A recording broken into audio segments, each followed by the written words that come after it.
Alright folks, we have an unboxing video here, and obviously the camera is a little bit close to the box, but this is a mid-tower. I believe the brand is HEC, and we will find out the model number in a second. Let me go ahead and start getting it unboxed. So it's been a while since I bought a super cheap case for the channel. When I say super cheap, you know, what was super cheap 6 months ago compared to now are two different things. Prices on some of these items have skyrocketed. Wow, can't get it out of there. Alright, so, boy, that was hard to get out of the box, folks. But usually this stuff is a lot easier.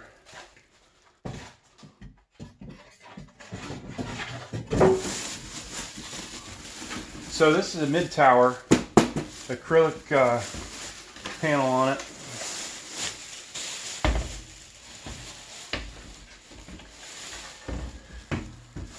And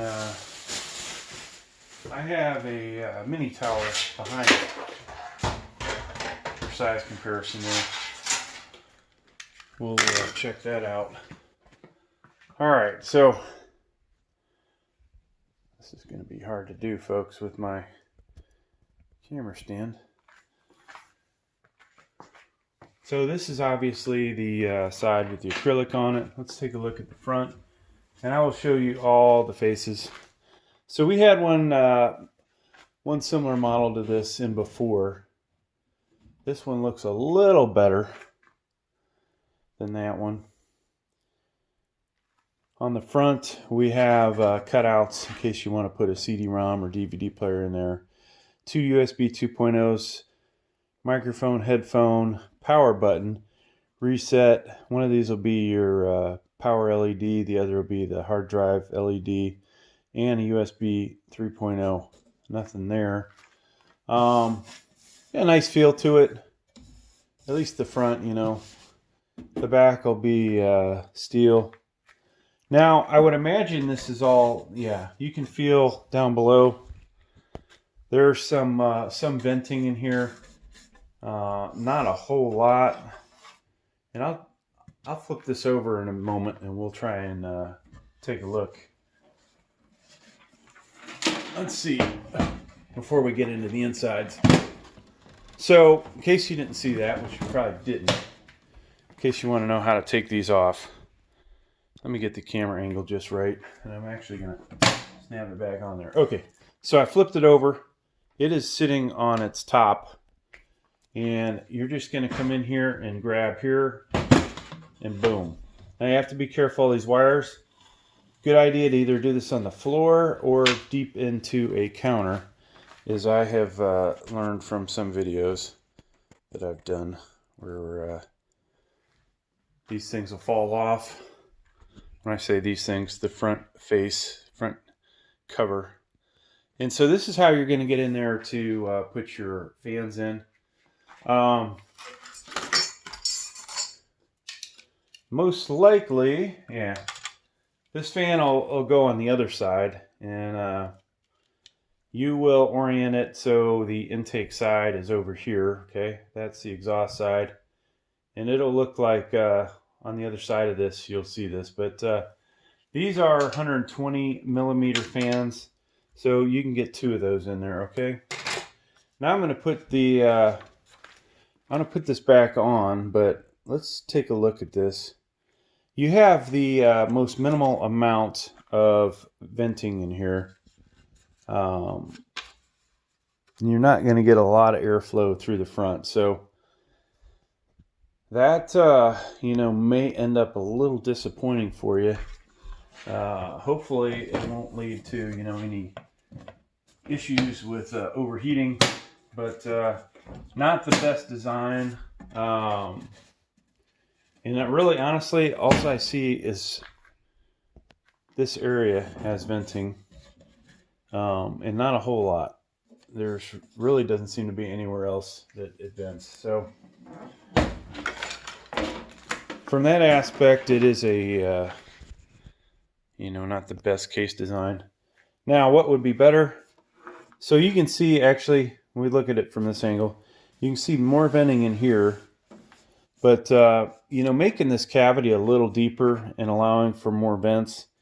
And then there's, I think somebody else commented in one of my other videos, they don't have any kind of filters in here. So, you know, maybe you'll see some dust in there. Potentially.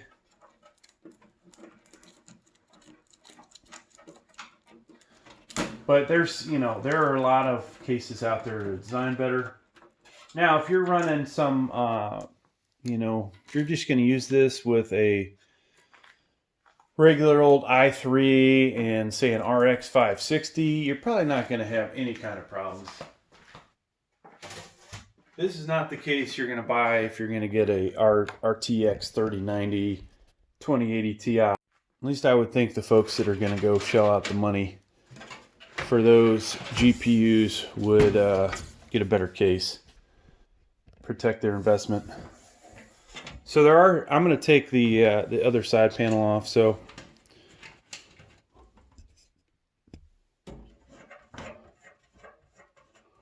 basically we've got the two thumb screws, taking that guy off.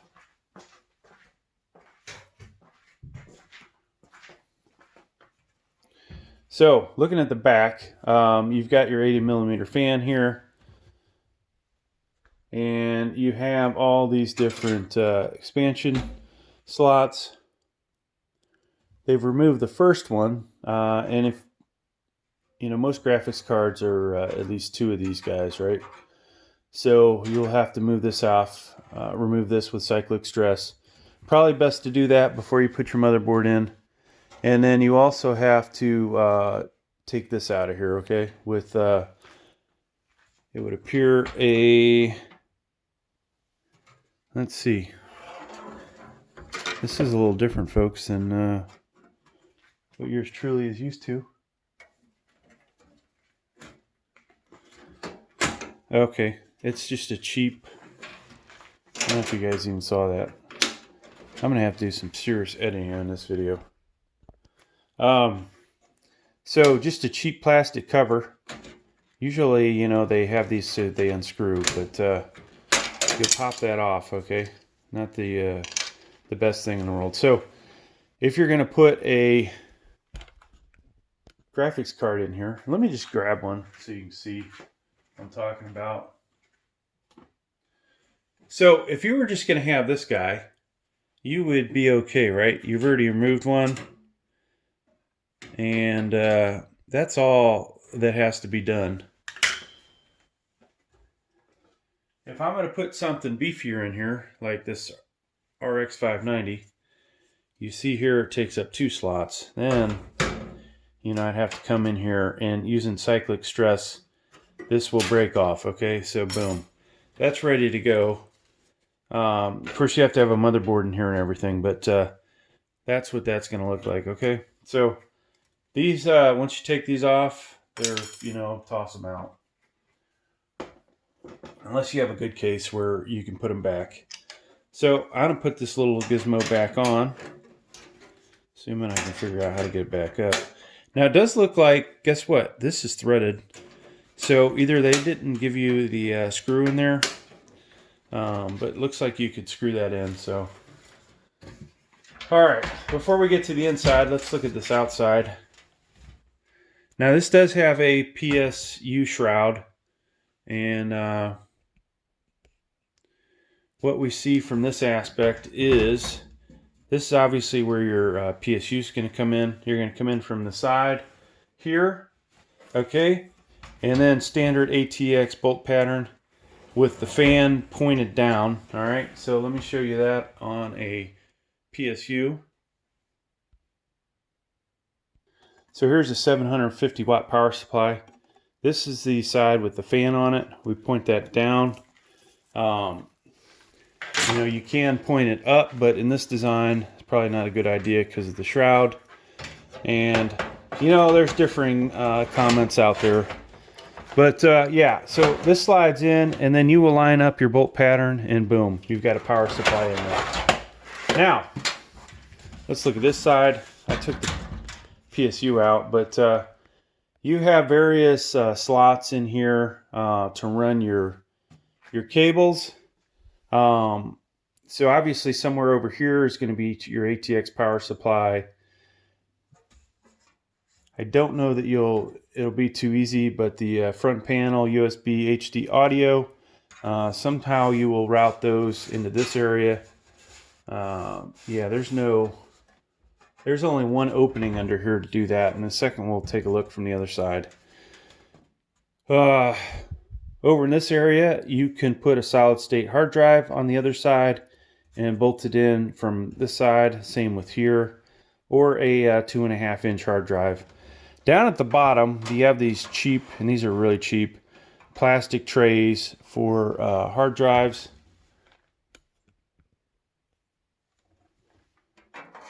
So that's what that looks like. Nothing spectacular. There's 2 of them though.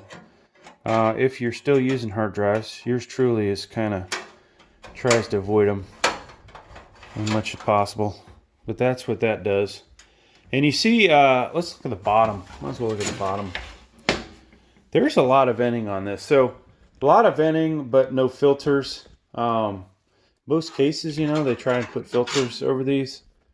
These guys, you know, they provided all this, these gaps and venting, but not the filter. So you have to think that maybe one point you will have some dust in here. You know. Now looking at the top before we get to the innards, this is what I'm talking about, okay? Magnetic filter cover. This should help reduce the dust in here. And this is the top. So that guy just goes there. Easy removal. All right, so let's look at the fan situation here. Now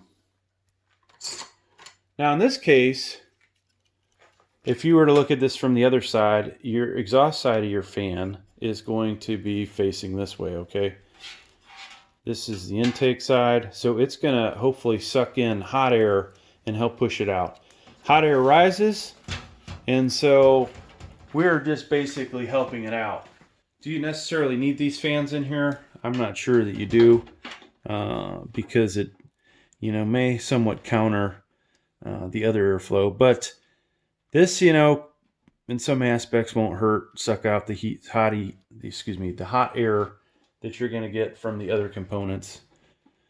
But yeah, so that'll fit in there. These look like they are 120 millimeter. 2 of those. You have 2 fans for that. Now they do include a 1 case fan. All right, so somebody asked me how many fans this has, and you see the comment down below and it wasn't answered. It's 1. All right, they don't give you any other fans. They skimp on that. Bag of hardware over here, folks. Standoffs, number 632 screws, and I always forget what the other size is, but those are in there. What are those in there for? Those are in there to help you mount your motherboard, okay?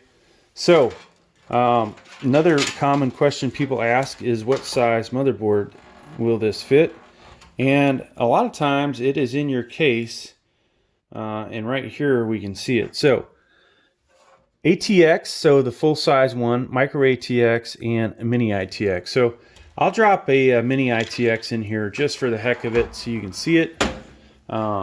Some people, you know, will ask, why would you put a mini ITX in there? Well, that's a good question. There's nothing out there that says that you can't, right? And the fact the people that built this case allow it is, you know, just another reason to do it. So let me go grab it. Now, one reason you might consider this 10th gen one, this is mini ITX. This has built-in Wi-Fi. This was like, I think, 95 bucks, okay? A 10th gen motherboard, 95 bucks with Wi-Fi. You know, if you can just do the math on that, that makes life a lot easier financially, right? Now, is this the best performing motherboard out there for 10th gen? No, it is not. So that's about what that looks like, folks. Now, The wiring in this will be, you know, kind of a pain in some situations, but because it is mini ITX, you probably not going to have as many cables connected, but there'll be some things that look ugly. Your 24 pin connector has to come from this hole because there isn't another closer hole. You'll have to run stuff underneath the motherboard, and those standoffs will help with that. But, you know, in some aspects, this can look cleaner. I just built the wife a computer where we took the Z490 version of this and put that in there for her. And it was actually pretty awesome looking, very clean looking. All right, let's take a look at a micro ATX motherboard. This is a H320, so this is 8th and 9th gen. So right off the bat, I can tell you, and let me move the camera angle. This is where you're going to have to put your standoffs in, okay? So you will need a standoff here and there, okay, which is in the bag. And then to get this to sit good. Now, why do you care? Because if you don't put those standoffs in, this is kind of teetering out here.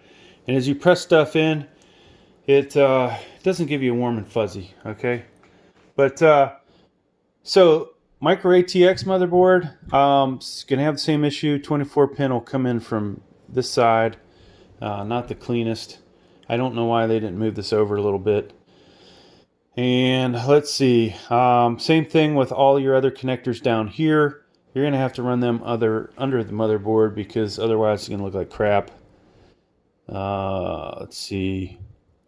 Yeah, everything over here is going to have to come through these holes. Some of them, you know, you might route underneath the motherboard, but due to the thickness of these cables, they're best off coming through here. Now, up in the upper right, what we didn't talk about, there is a cutout for a, it should be cut out for the CPU power connector. It is, though, underneath the motherboard. And so that's either actually, that may be for that fan right there. So this computer case is not really designed well for CPU power connector. Be honest with you, the best cases are the ones that give you at least an inch higher than your motherboard. Why is that good? Well, one is for connecting to a CPU power connector. Two, because if you put a fan in here and you have this big monster Noctua fan in here, sometimes you have interference. Or if this is too close, the CPU power connector, if you have a big thick fan up here, then you're going to get an obstruction. So I've seen that on different cases.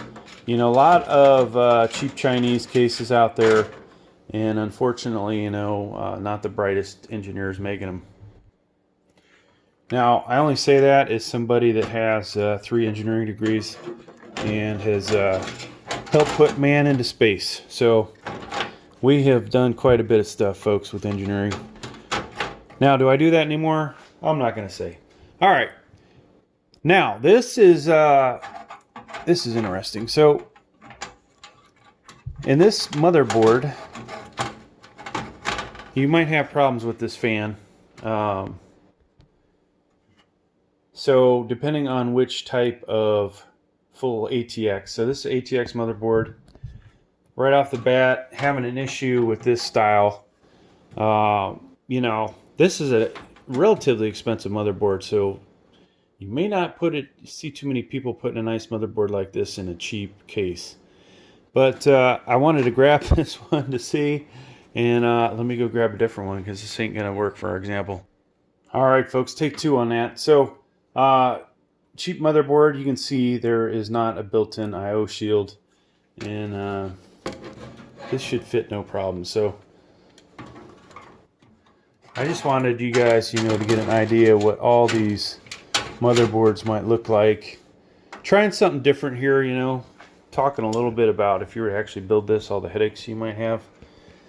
So this fits in here tight, and let's talk down here. Now, sometimes you'll have openings like right here. You can bring your cables in. I don't know that I have this lined up perfectly, but If there's no gap down below, then everything's coming through one of these holes, which isn't so great. If there is a gap, at least you can bring it up, you know, underneath the motherboard. Over here, this is not designed very well, folks. So the 24 pin is going to have to come through here. Everything is going to have to come through one of these. If you have a hard drive, though, this is going to get ugly. And yeah, so I honestly, I really don't like this case, the design of it. You have the same problem back here with CPU power connector. And what else? There's just not a whole lot of places to bring stuff in. So you're going to have to make it look clean, you may have to drop a bunch of things under the motherboard, which means, you know, kind of a big headache when it comes to putting it in. As, you know, the more cables you're running underneath it, the harder it is to have it sit down to screw it in. But I'm sure you'll be able to figure it out, make it work. Now, graphics card wise, graphics card, the cable's going to have to come out of this. This is a big case, folks, so you're going to get a lot of graphics card in this, all right? So don't worry yourself about that. Over here, I didn't note it earlier, but you can see where you're going to mount your CD-ROM, DVD player. And you will have to take both panels off. Now, the only thing we haven't talked about yet are the front panel connectors. So let's look at those. It looks like the standard crap. USB 3.0, okay? Then we have a power switch, hard drive LED. These should be the power LEDs. Wow, they're not even labeled. That's some serious cheap crap there. Nope, I take that back. There they are. So positive, negative. Then there's the reset switch. And one of these is USB 2.0 and the other is HD audio. Okay, so there you go. There's the case. Would I recommend this? Probably not. But you know, it does look decent. All right. I mean, building with it might be a hassle. And some of you that, you know, want to build some crazy computer with all the fittings and lights and water coolers, this is probably not going to work that great for you. But you know, for a cheap computer build where you don't have a lot of crap in it, you know, it'll do. So hey, thanks for checking out the video. Please like, please subscribe.